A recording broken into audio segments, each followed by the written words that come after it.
Cieľom bolo mierne povedané nákupný ošiel. Zasahovať museli aj zdravotní záchranári. No čo, čo je?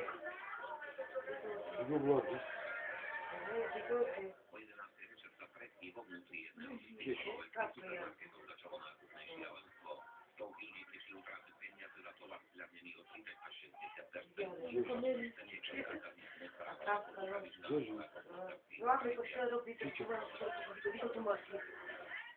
Widziałeś krzyłdarko?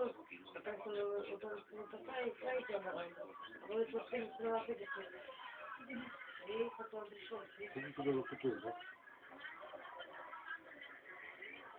Tlačenica nebola iba pred obchodom a v jeho vnútri. Na križovatke kolabovala doprava už hodinu pred otvorením supermarketu.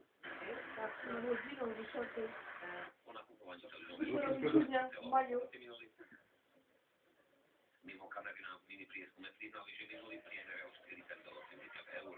Dlhú v Spišskej Novej Vsi hodnotíme veľmi pozitívne. Konkrétne údaje, ktoré vám nezverejňujeme a považujeme ich za prísne dôverné.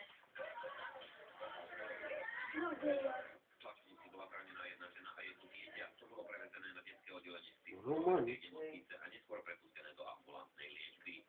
Zo Spišskej Novej Vsi Marek Baláš, Televízia Markíza.